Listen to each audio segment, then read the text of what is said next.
Good morning, class 7th. How are you, children? I hope you all are good and watching the videos daily. But I am very disappointing that you are not responding for all the teachers. सारे teachers की video पर आप बिल्कुल response नहीं कर रहे हैं. You give the answers what the teachers are asking. और क्लास जो आपका क्लासरूम है, Google classroom, I think all have downloaded. Only few students send me the view that they have downloaded. What about others? Other students are not telling कि that they have downloaded और not, it is running और not. उनको आया या नहीं आया, कोई किसी का कोई व्यू नहीं है, किसी ने कॉल करके नहीं पूछा. व्हाट आई थिंक, क्या समझूँ मैं? And your views also very less. That is not good. It is very disappointing. Then your parents will be called in the school if you will not watch the videos carefully. Okay? आपको बुलाया जाएगा school में 1 by 1 individually if your views will not come. To that, give your views, subscribe the channels of the teachers. Okay? And give your views, give the answers of the questions whatever the teachers are asking and complete your work. Okay? And your some chapters also deleted from each and every subject. तो I think you have noted it, you have marked in your book. जिन्होंने नहीं किए हैं वो भी mark कर लें. Okay? कि which chapters have deleted from the syllabus, but it will be taught by the teachers when school will reopen. Okay? ठीक है. तो that it is your duty to complete your work. It is your duty to watch the videos, to give the views also कि we have seen, we have understood. इतना तो आप बोल सकते हैं. क्वेश्चन के आंसर्स तो दे सकते हैं during the video which the teachers are asking. तो that is your responsibility, you give this. Okay, चलिए. Now we were on the chapter, the third chapter of geography. हाँ, आवर चेंजिंग अर्थ. तो I have told you about volcano, about earthquake, कि इनसे हमारे पृथ्वी पर changes होते हैं because of these things. Some major land forms also. तो हमारा नेक्स्ट टॉपिक है द मेजर लैंड फॉर्म्स. तो some land forms also there. Land forms हम किनको कहते हैं कि मीन्स कि जो लैंड पर हमारी दूसरी चीज़ें होती हैं. जैसे लैंड पर माउंटेन्स भी होते हैं, लैंड पर रिवर्स भी होते हैं. ठीक है, लैंड पर सैंड ड्यून्स भी होते हैं, ओशियंस भी हैं, है ना. तो ये हमारे लैंड फॉर्म्स होते हैं. तो ये कैसे बनते हैं, हाउ इट में. तो landscape is being continuously worn away by 2 process. 2 process होते हैं जिनकी वजह से हमारे लैंड फॉर्म्स बनते हैं. The first is weathering of the rocks and the second is the erosion. तो what is weathering? Weathering क्या है? Weathering is the breaking up of the rocks on the earth surface. Weathering means breaking of rocks. जब हमारी चट्टानें टूट जाती हैं, वो क्यों टूटती हैं? हमारी बड़ी बड़ी जो चट्टानें होती हैं, why it break down? Why it weathered? Because of the temperature. When sometimes heat up, temperature is heat up, sometime temperature is cooling down, sometime rain हो रही है, समटाइम आंधी आ रही है. तो इस तरह से ये सब जो हमारा एक डिज़ास्टर कह सकते हैं हम, या फिर हमारी अर्थ में जो हमारी नेचुरल चीज़ें हैं वो होती हैं. तो because of all these things, because of temperature, हमारी rocks were is weathered out. और इन्हीं की टूटने की वजह से हमारा जो सरफेस है, हमारे जो लैंड फॉर्म्स हैं वो बनते हैं. जैसे वैलीज़ बन जाती हैं माउंटेन्स के बीच में, है ना. कहीं पर रिवर्स बन जाती हैं इरोजन की वजह से. अब इरोजन क्या है? Erosion means is the wearing away of the landscape by the different agents like water, wind and ice. It means कि इरोजन का मतलब होता है the wearing away of the landscape. Wearing away means कि suppose एक जगह पर एक लैंड है, एक मिट्टी का मैदान है फॉर एग्ज़ाम्पल, और बहुत तेज़ आंधी आई वहाँ पर, बहुत तेज़ बाढ़ आ गई वहाँ पर, हवा चल रही है और फ्लड आ चुका है वहाँ पर. तो वो उस लैंडस्केप को बहा कर ले जाता है अपने साथ. आपने देखा है फॉर एग्ज़ाम्पल ड्यूरिंग द ये मॉनसून सीज़न कि हमारे माउंटेनियस रीजन पर क्या होता है कि ज़मीन, जो सड़क है, जो स्ट्रीट है, वही कट जाती है जब बहुत तेज़ बारिश आती है ना. कटान हो जाता है कहते हैं हम हिंदी में. तो दैट इज़ द इरोजन, उसे हम इरोजन बोलते हैं. ओके, तो इट मीन्स कि wearing away of the landscape by different types of thing like water, like wind, like ice. अब जैसे एक एग्जाम्पल और मैं आपको दूंगी अवर इंदिरा पॉइंट का एग्जाम्पल कि इन 2004 सुनामी केम. सुनामी आई थी 2004 में, है ना, जहाँ पर इंदिरा पॉइंट था हमारा। It is the water body, it was the water body. लेकिन क्या हुआ वहाँ पर जब सुनामी आई, वो जो हमारा पूरा लैंडस्केप था, हमारा इंदिरा पॉइंट था, that is wearing away with this tsunami. उस सुनामी में वो पूरा बह गया इन 2004, और अब वहाँ कोई इंदिरा पॉइंट नहीं है, कोई लैंडस्केप नहीं है। वहाँ क्या है, वहाँ एक वाटर बॉडी है, वहाँ पानी ही पानी है। तो उसको हम इरोजन कहते हैं, जब कोई चीज़ ख़त्म हो जाती है, बह जाती है with the help of water, with the help of wind या फिर आइस। तो ये weathering and the erosion, these are the two types of thing जिनकी वजह से हमारे लैंडफॉर्म्स बनते हैं, ठीक है। फिर the eroded material is carried away और transported by water and eventually deposited. It means जो वो इरोडेड मटेरियल है, जो चीज़ खत्म हो गई वहाँ because of water, wind, that is deposited on the one space, कि पानी के साथ बहकर एक जगह जाकर डिपॉजिट हो गई, वो एक जगह रुक गई।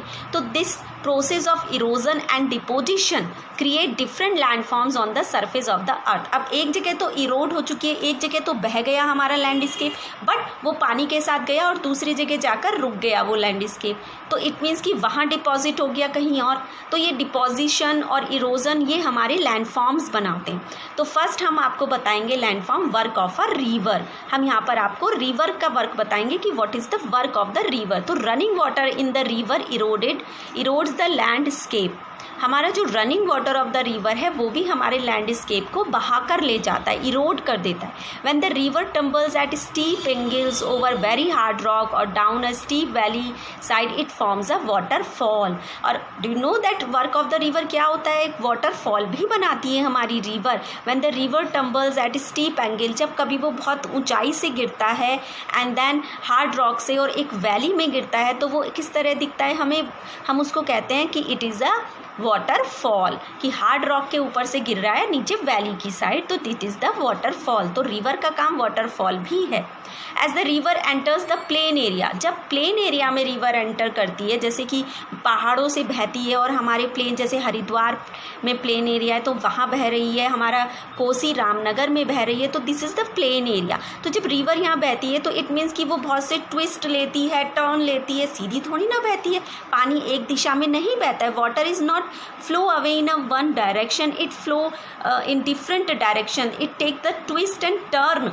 तो वो जो ट्विस्ट एंड टर्न होते हैं, वो जो पतली सी एक धारा निकल जाती है हमारी नदी में से with the help of these twist and turns, उनको हम बोलते हैं मींडर्स, ठीक है। तो due to continuous erosion and deposition along the side of the meanders, the end of the meander loop come closer and closer. तो it means कि जैसे ही ये इरोजन्स और डिपोजिशन होते रहते हैं तो ये मींडर्स के जो किनारे हैं वो आपस में मिलते चले जाते हैं। तो in due course of time the meander loops cuts off from the river and forms a cut off lake, also called an oxbow lake. तो यही जब हमारे इन इरोजिशन और डिपोजिशन की वजह से जब हमारे मींडर्स, जो हमारी नदियाँ बनी हैं छोटी छोटी, उनके कट ऑफ हो जाते हैं फ्रॉम द रिवर से, जब वो कट जाती हैं बिकॉज ऑफ दिस डिपोजिशन, कि एक लैंडस्केप को बहाकर ले गए और फिर वो कहीं और जाकर रुक गया, तो that it make a lake. वो दूसरी जगह पर क्या बन जाता है, उस पानी का लेक बन जाती है, जिसे हम ऑक्सबो लेक कहते हैं। जितनी भी हमारी ये लेक्स बनी हुई हैं ये सब रिवर के पानी से ही बनी हुई हैं, ठीक है। Then at time the river overflow its bank, this leads in the flooding of the neighboring areas। और जैसे ही उसके, जब हमारी नदियाँ उसके किनारों से ओवरफ्लो बहती है ड्यूरिंग द मॉनसून सीजन, ठीक है, तो इट मीन्स हम उस समय क्या होता है, उसके नेबरिंग एरियाज़ में, उसके आसपास के एरिया में बाढ़ आ जाती है, फ्लड। जैसे हमारे आसाम में हो रहा है, गुजरात में हो रहा है ना, क्या हो रहा है वहाँ पर आजकल वहाँ बाढ़ आ रही है, फ्लड हो रहा है वहाँ। क्यों? क्योंकि नदियों में पानी ओवरफ्लो हो रहा है बारिश की वजह से, तो आसपास का पूरा एरिया भर गया पानी से।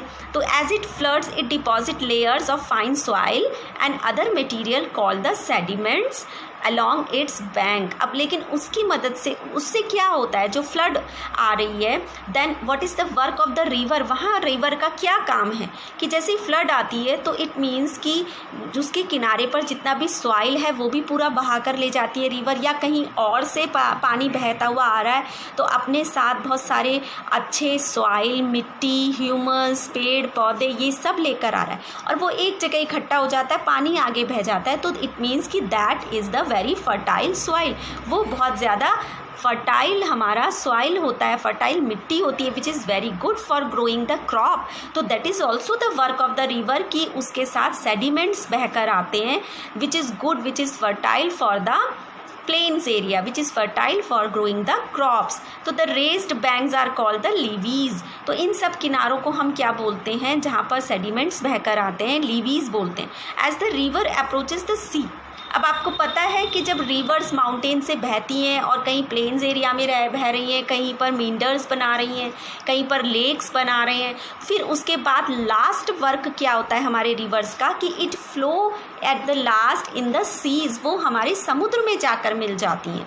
ठीक है, the speed of the flowing water decreases, और वहाँ जाकर हमारे पानी की जो फ्लोइंग है वो डिक्रीज हो जाती है, वो कम हो जाती है, and river begins to break up into a number of stream called distributaries. और वहाँ हम जब उसका पानी का फ्लो, जब समुद्र में रिवर मिलने जाती है लास्ट में, तो उसका फ्लो बहुत कम हो जाता है, बहुत धीरे धीरे बहती है। तो उससे क्या होता है, जो रिवर का वाटर है वो डिफरेंट साइड्स ले लेता है, स्ट्रीम्स में चेंज हो जाता है। स्ट्रीम्स मतलब कि इट मीन्स कि एक पूरी रिवर आ रही है, फ्लो कम हो गया, कहीं तो इधर बह रहा है, कहीं उधर बह रहा है, कहीं इधर बह रहा है, तो डिफरेंट डायरेक्शन में बह जाता है, जिसको हम क्या कहते हैं, जिसको हम डिस्ट्रीब्यूटरीज कहते हैं। तो इट मीन्स रिवर का एक ये भी काम होता है कि उससे कुछ डिस्ट्रीब्यूटरीज यानी उसी रिवर्स में से छोटी छोटी और नदियाँ बनकर निकलती हैं।